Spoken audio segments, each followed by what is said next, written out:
Hey, Mr. Conover? Wait.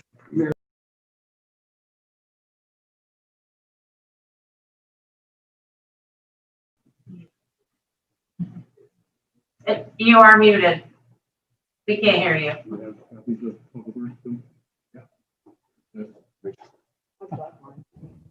Okay. One more time. Welcome everyone to the DPW meeting.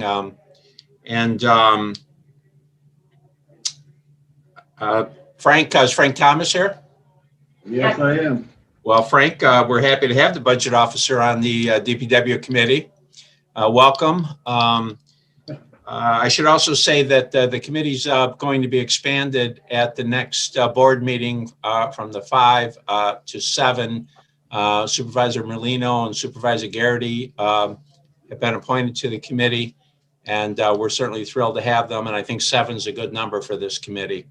They're certainly welcome to participate today. They should not participate in any vote, but they're certainly welcome to participate. And the mayor, Blaze, will be joining us at some point. And when he does, without objection, I'd like to give him the floor, if that's all right. And so with that, we can move right into our Public Works agenda, if that's acceptable. And first, let's have a motion to approve the minutes of the previous meeting. Andrea on the motion, and Mr. Dickinson on the second.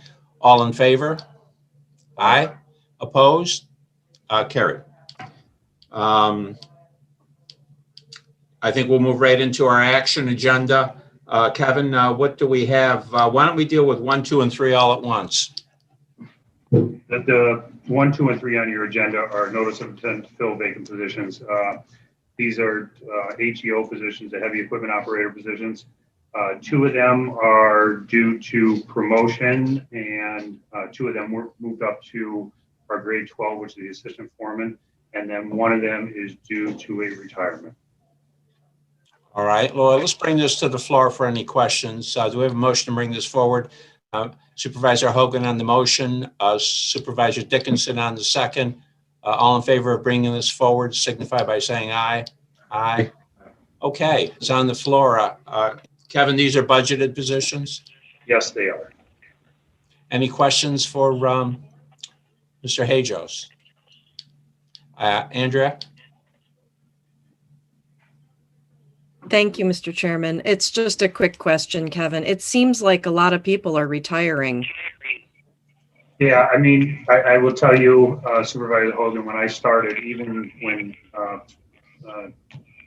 Superintendent Tennyson was there, we knew there was going to be a time that everybody's going to be retiring about the same time. Our one retirement that we had, 30 years. The other 2 aren't retirements, but they're promotions for the HEOs. But Frank, 27 years, one of these HEOs, 30 years, and Don, just a better opportunity and a lot more money. So you don't think it's COVID related? I don't, no. Okay, thanks. Any other questions for Superintendent Hajos?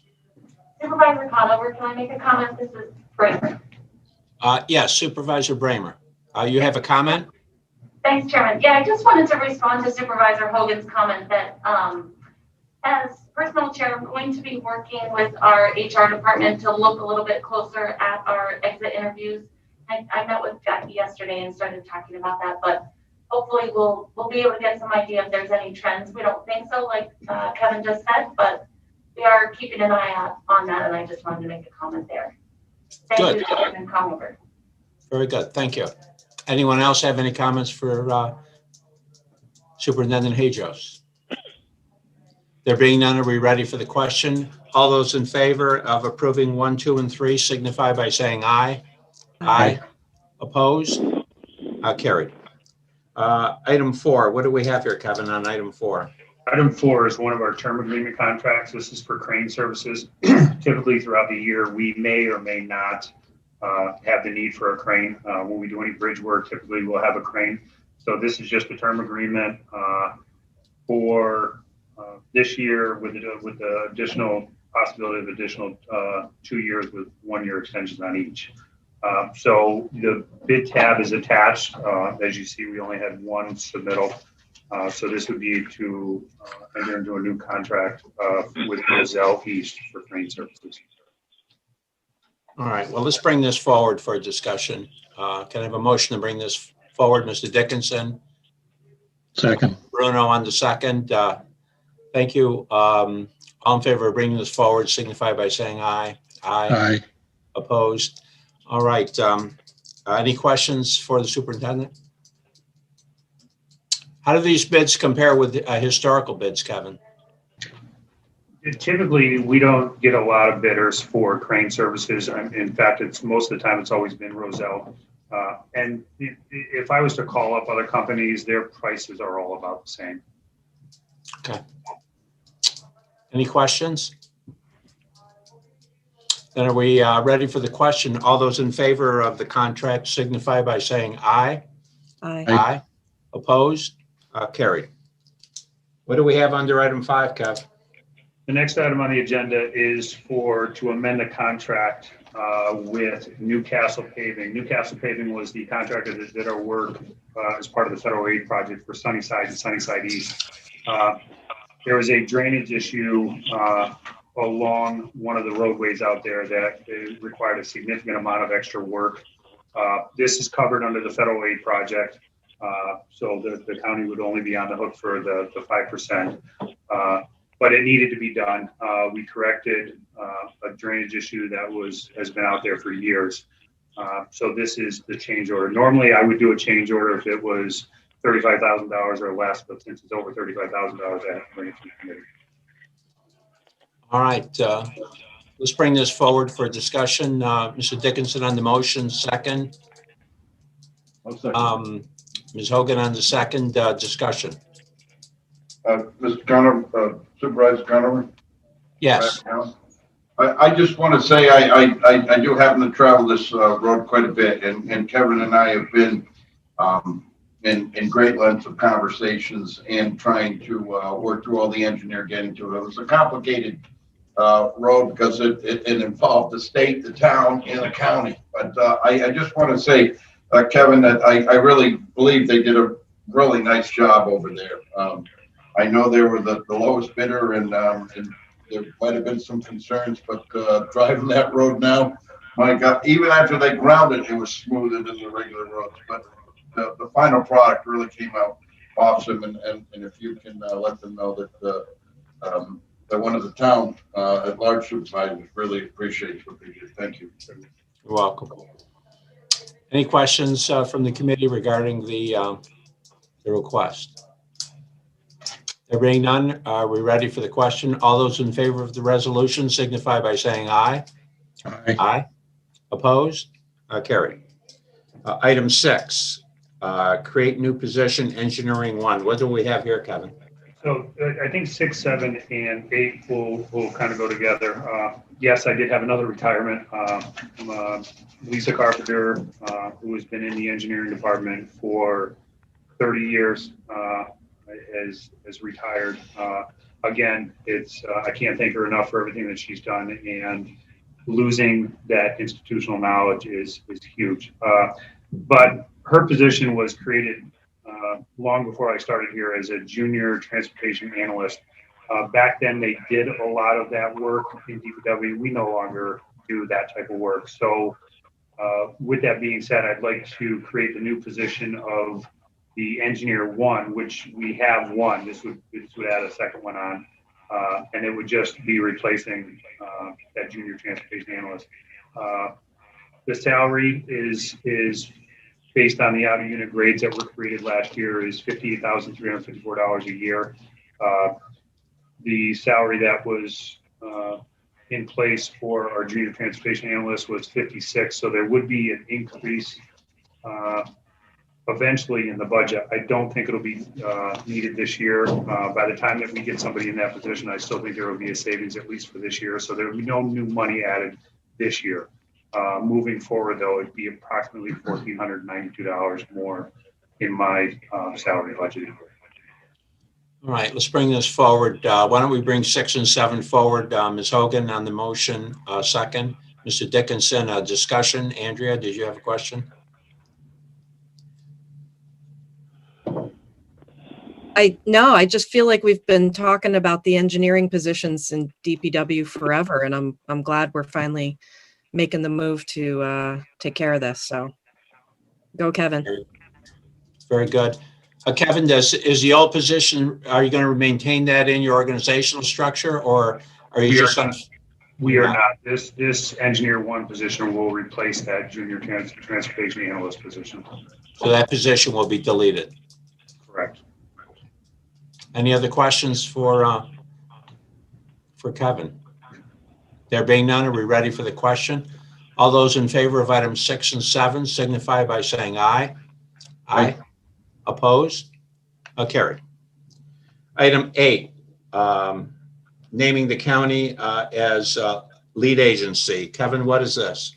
This is we have a federal aid project up on County Route 11. Actually, I'm sorry, it's not a federal aid project. It's the Bridge New York project, which is County Route 11 bridge replacement or culvert replacement over Finkel Brook. As part of the project, we need to name the county as the lead agency and declare a negative declaration relative to the determination of non-significance under seeker. You'll see that the short environmental assessment form is attached. We've gone through the short environmental assessment form. So the last part of this form would be part 3, which would basically be us saying that it is a negative declaration. We're not going to have any significant environmental impacts. And that's to allow me to sign for it, as well to have the county be the lead agency under the seeker review. All right, let's take these one at a time.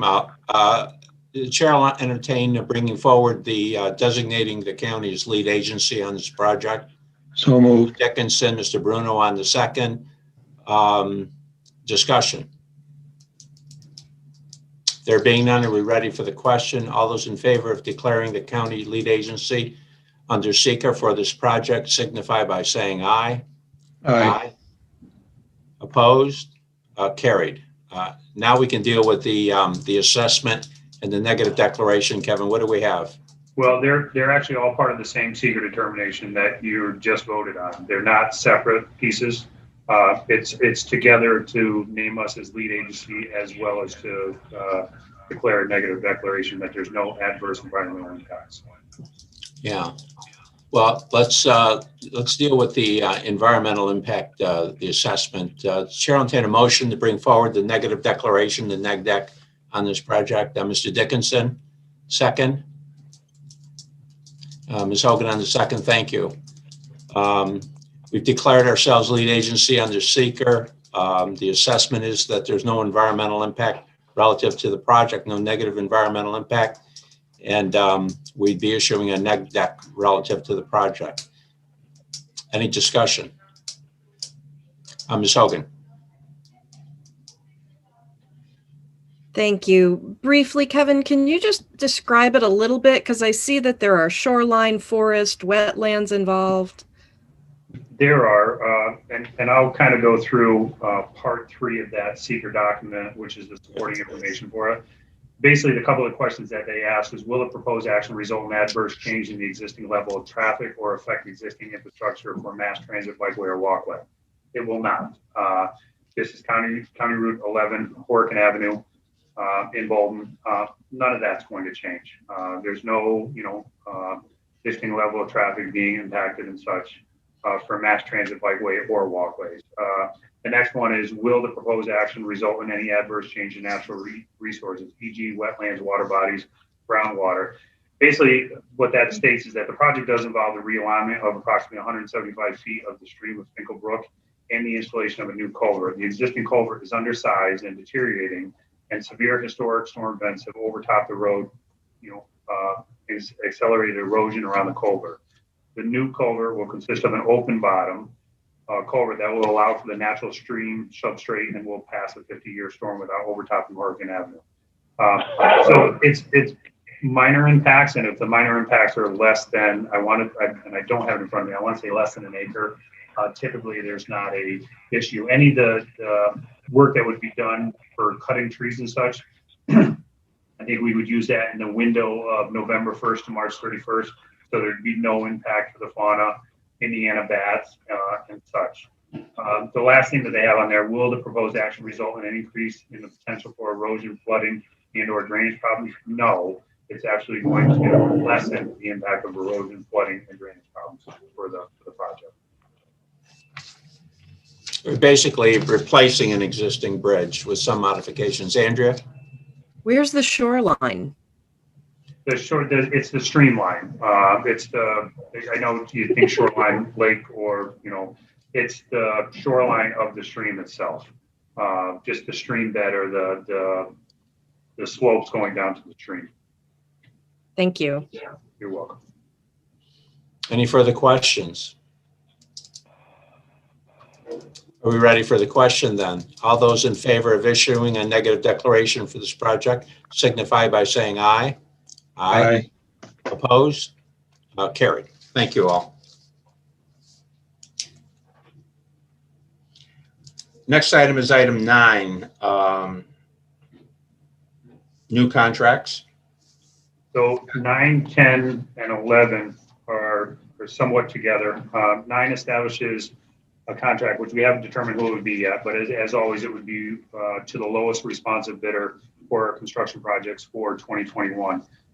We put the projects out to bid. We have received the bids. We're doing the analysis right now on all those bids. So that's the contract portion of it. The next resolution would be to establish those road projects. These are the road projects that were brought to budget this year. I've actually listed on here to establish the road projects of 2021 and 22. We talked about the possibility of doing $4.9 million worth of work each year if we did a ban, and we're able to do that amount of work. The fact of the matter is, I think this year we're going to do the preservation type of projects, mill and fill overlays. And then next year we'll do more of the reconstruction. So I believe we have spelled out for this year to do approximately $2.9 million worth of work. And then next year would be the remainder, which would be the six or a little over $6 million to do the work for next year. So again, the first one would be to award the contracts to the lowest responsive bidders. The second one would be to establish the road projects for 2021, 22. And then the last one is a transfer. Typically what ends up happening in the budget is the final project for 2019. They basically put the budgeted number of money into that project. Now it pulls it out of that project and puts it in each one of these individual projects. So that's the transfer. As you'll see, as I said, the 2021 projects, I don't have the total added up in front of me, but it comes to approximately $2.8 million. But the transfer into 2022 projects would just be the money that's in the project, the budget for this year would just carry over into next year for 2022 projects. Well, what's the pleasure of the committee? Do we want to bring forward 9, 10, 11 together? Mr. Dickinson, is that the motion? Do we have a second? Mr. Bruno on the second. Any discussion? Supervisor Hogan. Thank you. Main Street, North Creek. Not a new project. Main Street has been in the budget for the last couple of years. Hopefully, Andrea, we've been working with the engineers for the water line with the town, and that we can all come to an agreement to do this at the same time, which I think based on our last discussions, it's going to work out that way. This extra money that you see putting into that Main Street project, and that's what I don't want to say it's extra money, it's the Eastville Valley spur off of Main Street. That's part of that same project that was not included in before, so we're going to add that portion of it. That's wonderful. Thank you. Any further discussion? There being none, are we ready for the question? All those in favor of the resolution to approve 9, 10, and 11 signify by saying aye. Aye. Opposed? Carried. The next item is item 12, resolution 423 of 2020, rationale to correct the language in the resolution. What do we have here, Kevin? So earlier this year, we awarded a bid and authorized agreement with the lowest responsive bidder for fire suppression and inspection. The original resolution language did not meet the language within the bid, which the bid was to award for 3 years. And I think in the resolution, we put the 1-year option with 2 renewals. So this is just to revise the language in the resolution for a 3-year agreement. You've heard the request. Chair will entertain a motion to bring this to the floor for consideration. Mr. Bruno on the motion, thank you. Mr. Dickinson on the second. Discussion? There being none, are we ready for the question? All those in favor of the modification to language signify by saying aye. Aye. Opposed? Carried. Has the mayor joined us on the meeting? Yes, I'm on here, Mr. Chairman. Well, hello, Bob. How are you this morning? Doing good, thank you. You're on deck. What are you looking for? Well, I'm here this morning, Mr. Chairman, asking for the committee to support a resolution to be presented to the full board, hopefully at the next regular meeting, to rename Westbrook Road Senator Elizabeth Little Boulevard.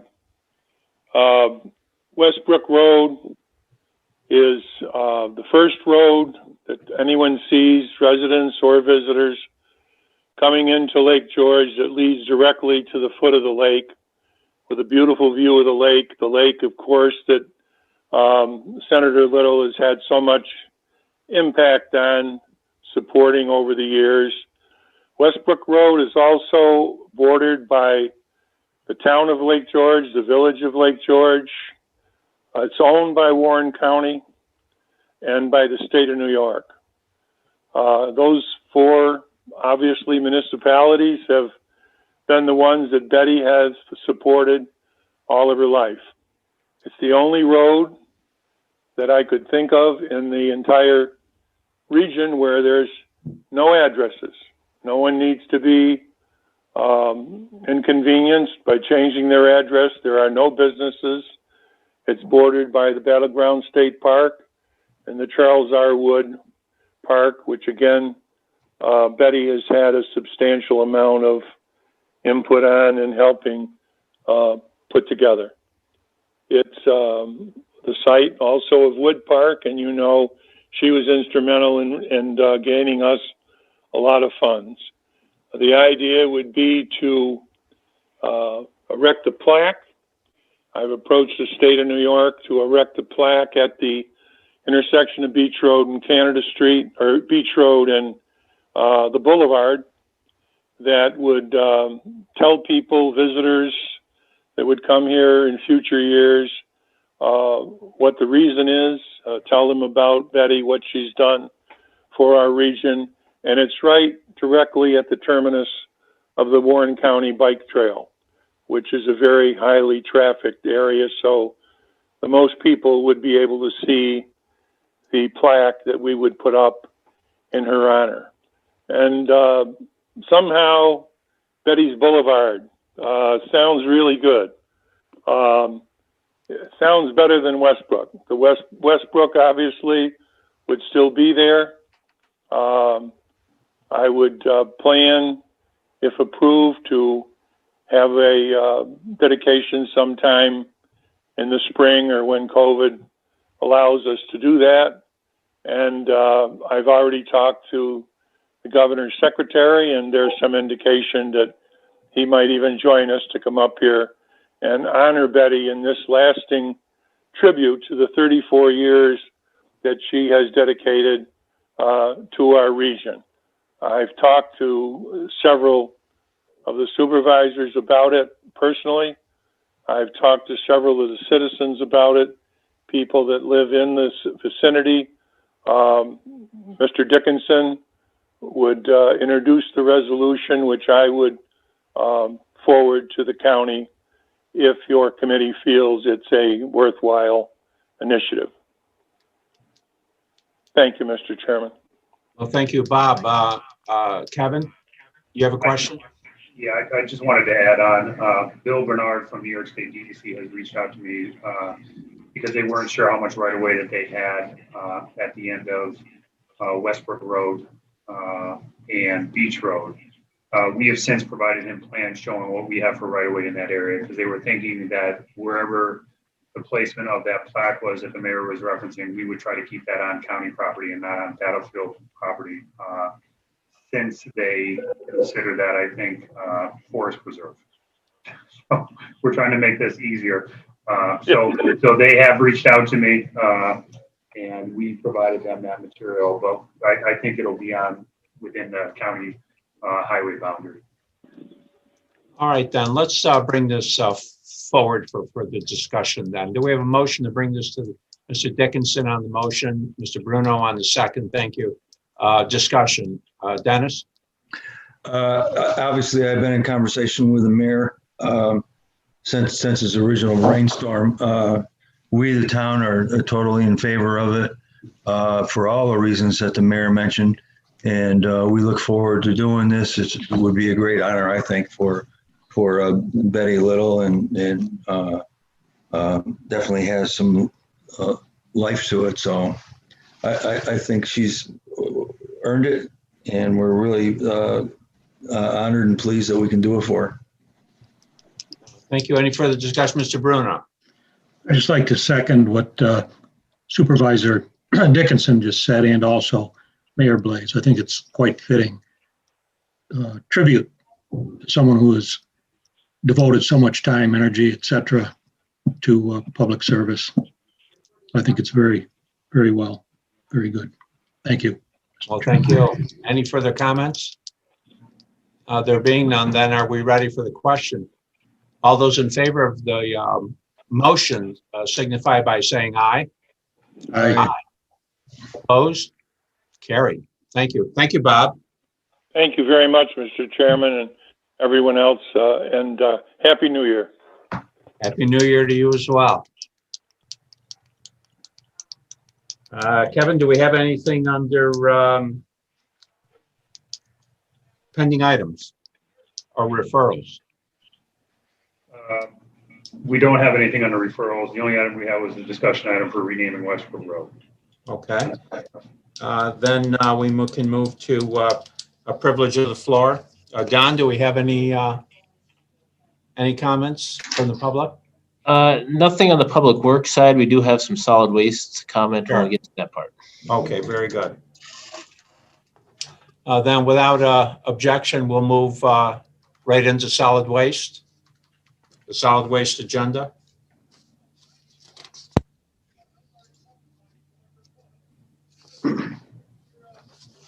So, Mr. Chairman, we don't have any action agenda items or new business items under this agenda. We do have some discussion items. As you're all aware, the local solid waste. If you think I can pass on and listen. We submitted a local solid waste management plan to DEC. We still have not heard back yet from DEC as to the approval of the plan. Once they give us approval of that draft plan, I will bring that back to committee for the county to adopt that local solid waste management plan. One of the items that I wanted to kind of touch on today, and it's going to be one of the tasks moving forward with the local solid waste management plan, was to go back to the local law number 2 and 3 of 1991.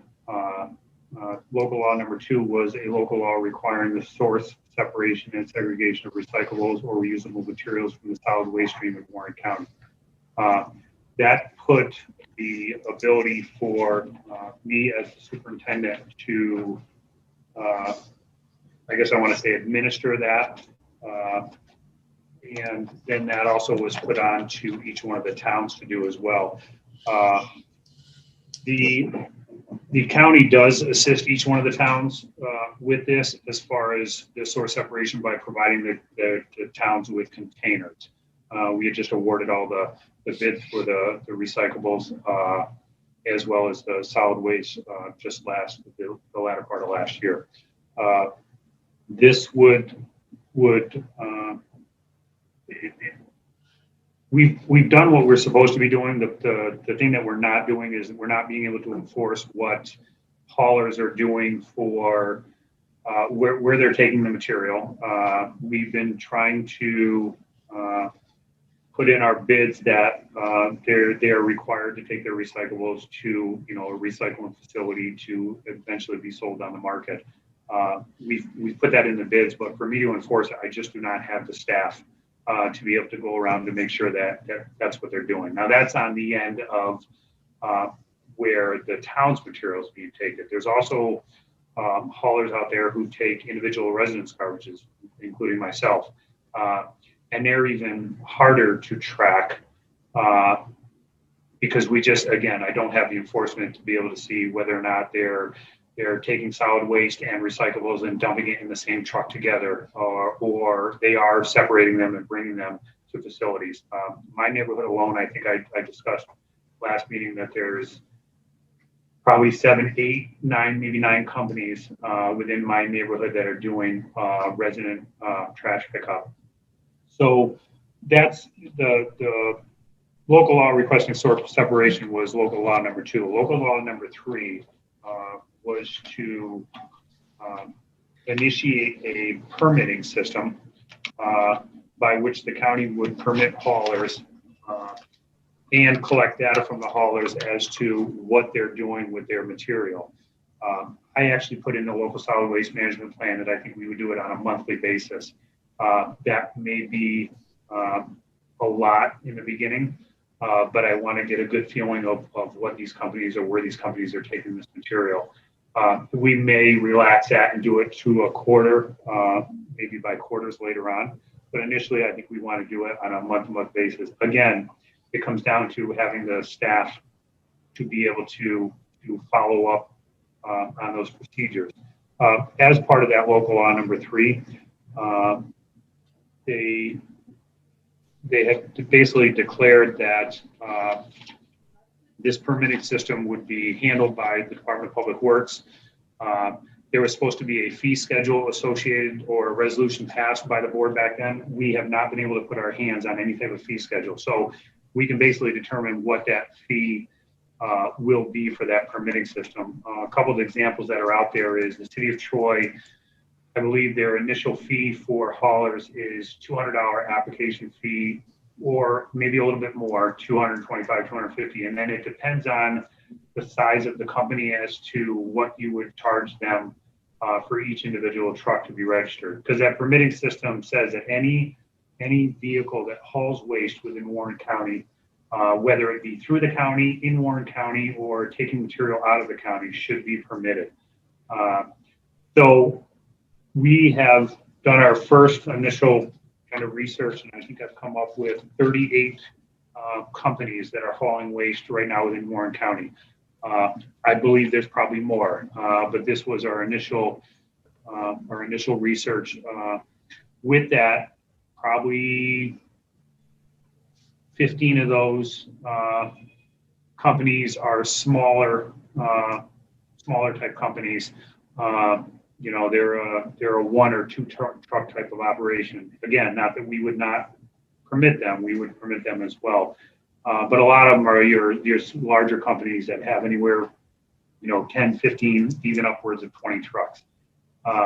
So again, that fee structure that I will bring back to the next committee would set up the initial application fee as well as a per truck fee. And then each truck would have to display a sticker from Warren County that basically says that they're registered to haul or permitted to haul within Warren County.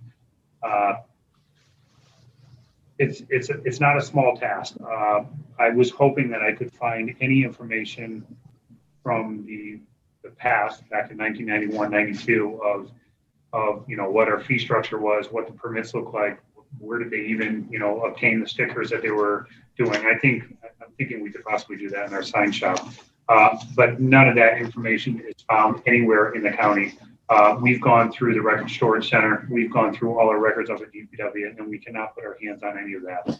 So to some degree, although there's a lot of municipalities out there that have something similar, to some degree we're reinventing the wheel. So that's the task that I'm working on right now, is to come up with that fee structure, come up with a permitting system and the required insurance that they would have. I would definitely pass at least that portion of it all through the county attorney's office for their review. And then again, the fee structure I would bring back to next committee. It is a daunting task. I've been asked by the Zero Waste Initiative this past week if they would like to, they would like the county to initiate an advisory committee. I think it's a good idea, but I think I need to get some of these plans and proposals in place first before we do that. I would definitely seek their assistance. I actually requested of Diane Collins from the Zero Waste Committee this morning to keep me on their Zoom meetings that I believe they have every 2 weeks. Maybe they're doing it every week, but to keep me in on their Zoom meetings, and then I could update them. And then if there's anything that they could share, things that they've experienced, information that they've gained, they could share it with me at those meetings. So again, that's where I'm at right now. One of the last things I wanted to touch on is last committee of last year, I had asked for towns to provide me with their local laws that they might have created back in 1991. When we created our local law, they were supposed to do the same. So far, only one town has submitted that information to me. I'm going to reach out again and ask if the towns do have those local laws in place. Please submit those to me so I can take a look at those. I believe it's Hague was the only one that had sent me something so far. So I thank Edna for that, but I'm still asking the other towns if they could provide me with that material. And it may be similar to what I have found with this permit system. Maybe you can't find it, but I want to put it out there again to ask if anybody has that information. Sure. Dennis, you wanted to chime in? Go ahead. I did, Chairman Conover. Kevin, so what you're describing here is a process to register and permit companies and vehicles, and they have a Warren County sticker and they'd be driving around full of garbage. How are we going to figure out if they're disposing of it properly? How difficult is that, and how many different places do they take this stuff? There's many places that they have options to take it. The ones that we've done bids with, at the town level or the county level, there's only certain areas that they can take it. But, for what they take from a resident's house, there's nothing saying that they can't take it anywhere they want to take it. The fact of the matter is to be able to enforce or make sure that they're disposing of, solid waste properly, and or making sure that they're recycling. And that onus is on me. But again, it's, I'm hoping with a revenue from something like this, with this fee structure or hauling permits, is that I can maybe hire somebody part-time. Initially, this may take on a lot more. There's a lot of other things part of that solid waste management plan, as far as reuse centers, as far as composting, that eventually maybe later on it'll be more staff. But I think that if I can initiate this permitting system and gain some revenue, I would ask that revenue in turn be used for a salary to pay somebody that I could have on staff to be able to kind of go out and enforce this and make sure that these companies are doing what they're supposed to be doing.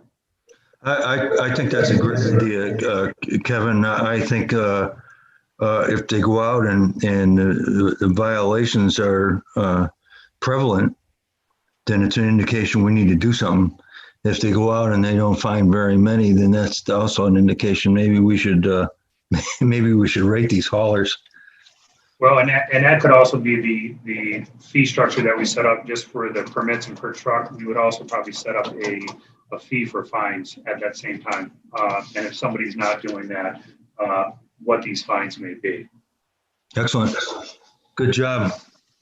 Yeah, I would suggest, Kevin, that and suggest to the committee, in order to facilitate this, Kevin, that you provide the committee with, in fact, provide the whole board with copies of local laws 2 and 3, just so they have that for their files. And I think for the committee for the February meeting, if I'm not asking for too much, that we should have a packet providing local laws 2 and 3.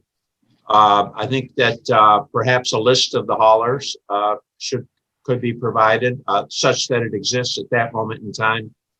And if you could be between now and then, put together the job and job description that this position would entail, so that we can and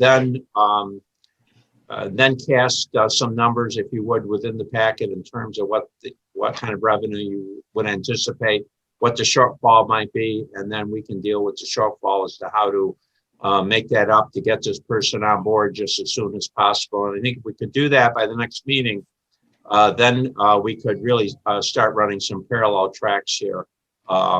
Get somebody on board, get the system in place. You're going to have to provide some time to administer this, to put it in place.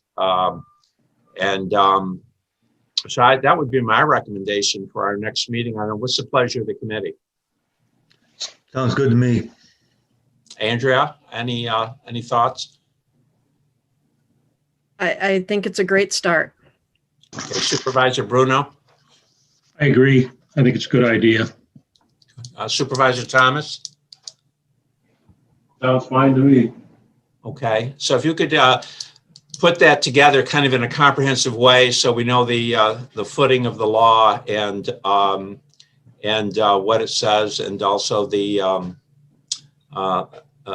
position, the plan going forward, and how we're going to fund it, and then we can engage that at hopefully at our February meeting. Is that acceptable to everyone? Yes. Kevin? I just wanted to say I'll reach out to Trish Nettinger in civil service, and I will discuss with her types of positions that may be comparable to this, so we can get that job description written up. Yeah, and if you would provide that packet to the as soon as you have it, I would send it out to the whole board, but make sure that the Chairwoman Sieber and Supervisor Bramer, Chair Personnel, receive that as well. But I would send it to the whole board, because eventually the whole board is going to have to take some action in this regard. So the more informed they are, the sooner I think the better. And that really concludes our John, do you have anything else, Kevin, for today?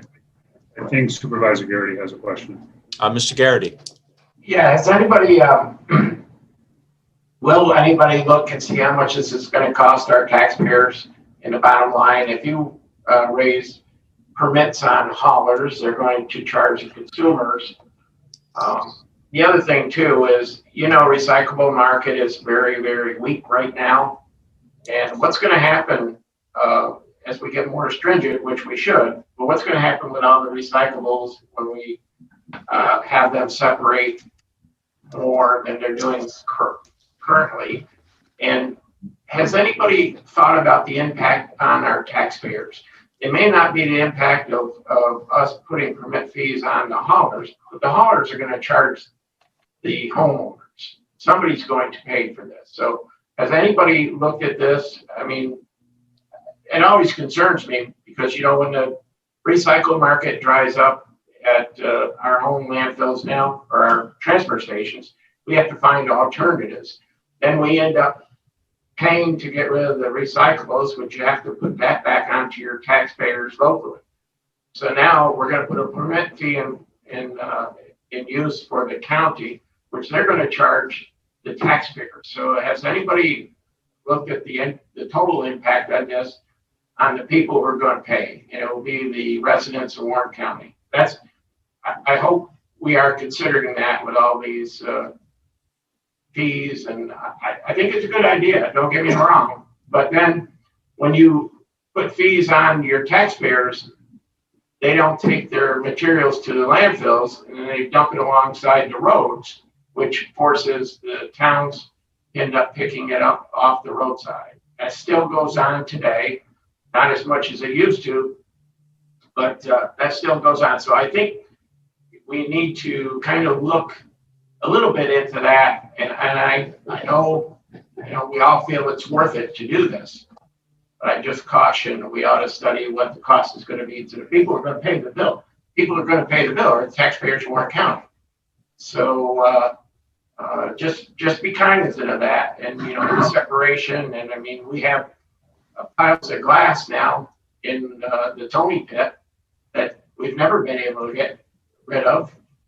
That I believe we've never found a market for. So, and I know right now we're not receiving a lot of money for recyclables. I think it's costing us to truck recyclables out to different people who are taking them. So I just caution everybody. Let's not forget that it's the taxpayers are going to foot this whole bill eventually. Thank you. And that, Kevin, is why you're such a wonderful addition to this committee.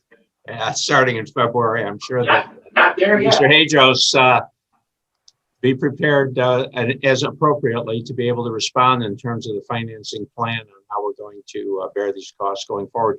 Mr. Bruno, Supervisor Bruno. Thank you, Mr. Chairman.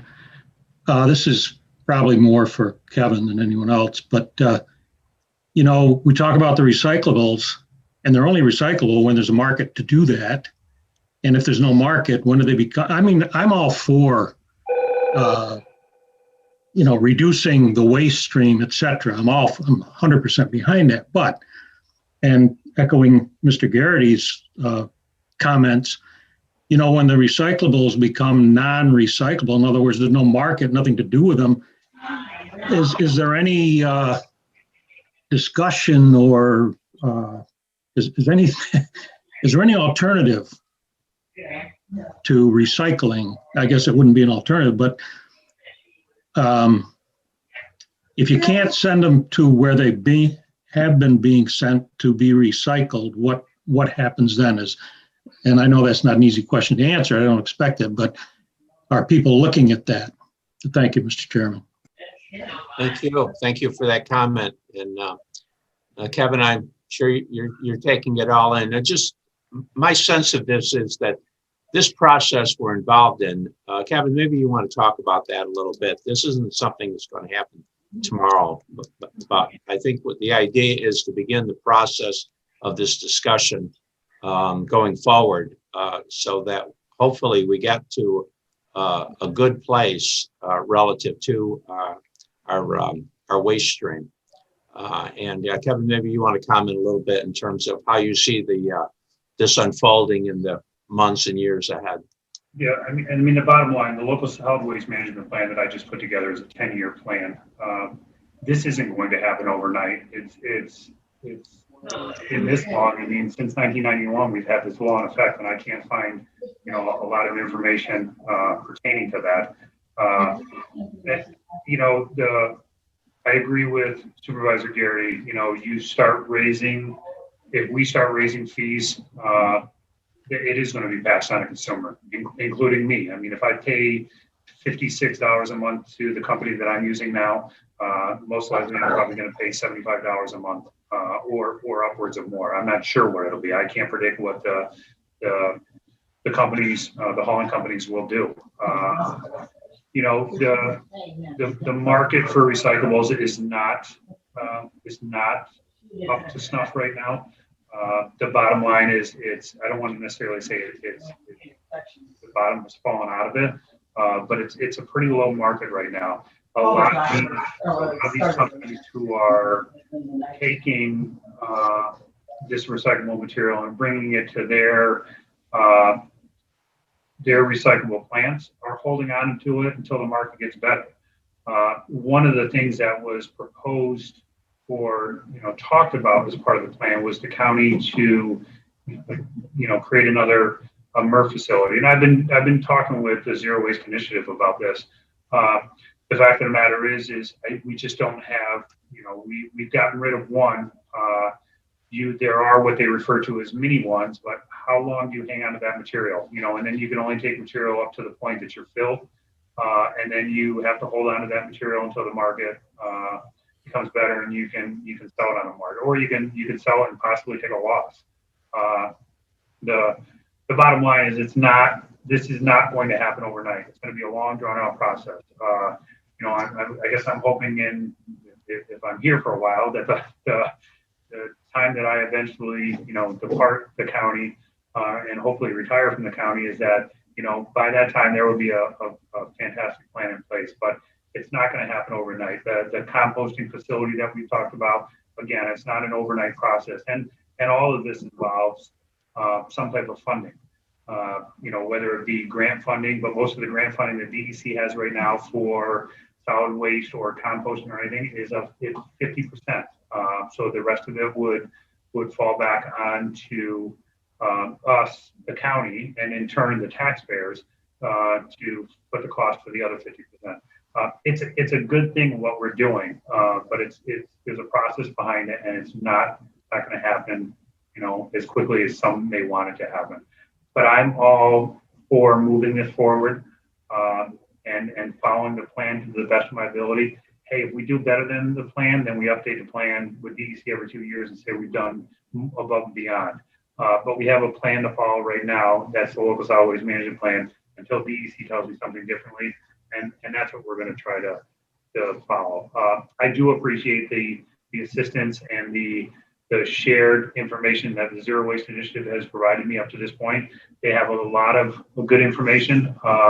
There are a lot of volunteers, and they've come up with a lot of plans, proposals, and things. And I'm more than willing to work with them on doing that. But again, I need to have my ducks in a row before I bring a lot of others. And that's, I think, between now and the next committee meeting, Ron, is what I will work on and having those proposals and job descriptions and plans in place. Okay, good. Andrea? Thank Supervisor you. Hogan? Thank you. So as I understand it, and correct me if I'm wrong, we already have these laws in place. So our only course of option, and Supervisor Garrity has excellent points. He really does. But these laws are in place. So our course of action, if we're not going to pursue this, would be to rescind those laws, correct? I will look at Mary for that, but I believe that would be the case. But I don't think we want to rescind those laws. Well, exactly. I don't think anybody wants to rescind those laws. So my question is, understanding that this is a big undertaking. And I think we have some really great community partners to help us through this. Is the low-hanging fruit here, though, maybe some public education in home composting and consuming less? And Andrea, to speak to that, we've already started that process. We've actually submitted, it was done last year through, I worked with Chris Feldman in the planning office. They have submitted a grant for educational for, I believe, a portion of it's composting, a portion of it is how to reduce your solid waste, which in turn, some of that is composting, some of it is reuse. So that is being done. And what we propose and what is proposed as part of the plan moving forward every year is to educate people, whether we do it through social media, whether we put on, I guess now Zoom meeting seminars. I've reached out to Up Yonder Farms because they have a small composting that they've been doing up there, and they're educated on it. The Zero Waste Initiative also has a bunch of good, partners or individuals that said that they'd be more than happy to be part of these seminars that we do. So that is going to be throughout every year of the plan. We're going to do that education every year, and it's not just it's educating the public, it's educating schools, it's educating businesses on recycling and such. It's not just to homeowners doing composting. It's going to be for everybody. So we're working on putting those kind of seminars together now. And again, I'm definitely going to use the expertise of Up Yonder Farms as well as the Zero Waste Initiative. Again, because they have a lot of that knowledge already in hand, and they have a lot of individuals who have done something similar to this. So that is the low-hanging fruit, and that'll be an every year item that we'll be working on. Yeah, and Kevin, if you could, I think it would be good if you could send out to the supervisors the electronic connection to the solid waste plan that was submitted to the state, just so the supervisors can read the plan and understand what it is that we said we are going to do. I think that's important as well. Any other questions for Kevin before I turn it over to our YouTube? There being none, John, what do you have?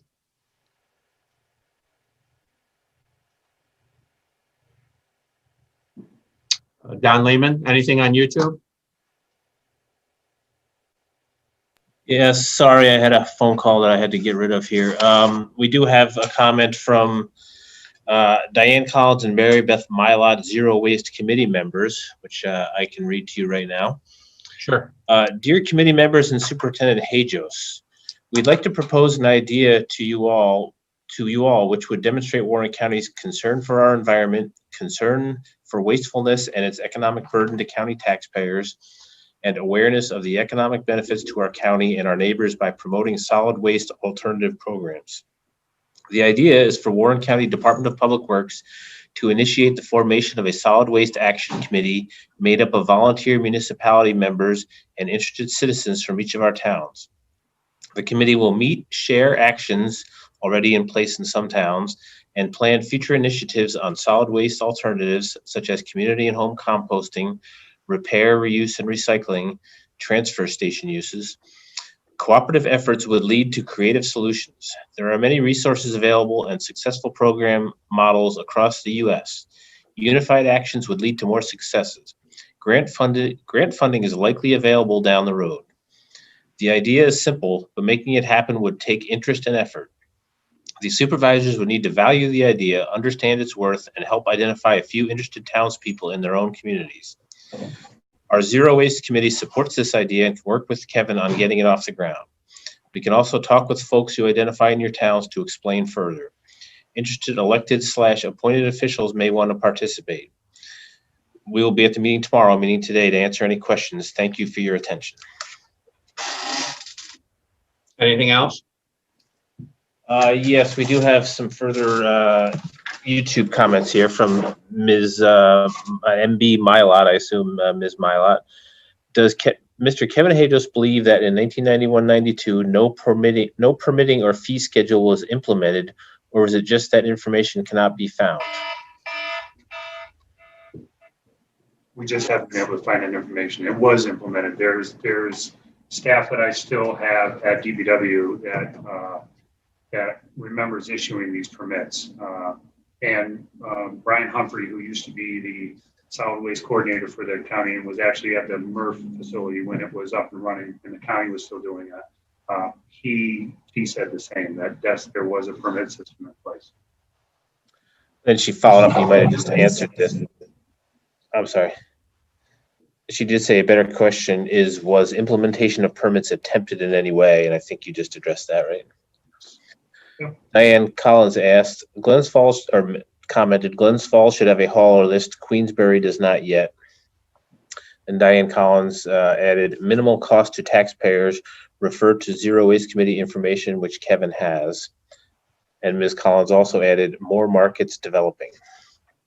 And that's what we have on YouTube. Thank you. Supervisor Leggett. Thank you, Mr. Chairman. If I may chime in, I'm on a Zoom meeting put on by Adirondack Action right now about communities being ready for the new food waste laws coming in. So there's a lot of information out there. I think this discussion can be forwarded. There's groups working on it right now. They're giving a presentation of how to build your own community-based food scrap processing. So just to update that this conversation, there's a lot of information, and I will contribute anything that I receive to Kevin. Thank you. Thank you, Supervisor Leggett. There being no other comments, the chair will entertain a motion to adjourn. Supervisor Hogan on the motion, Supervisor Bruno on the second. All in favor? Aye. Aye. Opposed? We are adjourned. Thank you, everyone. Thank you.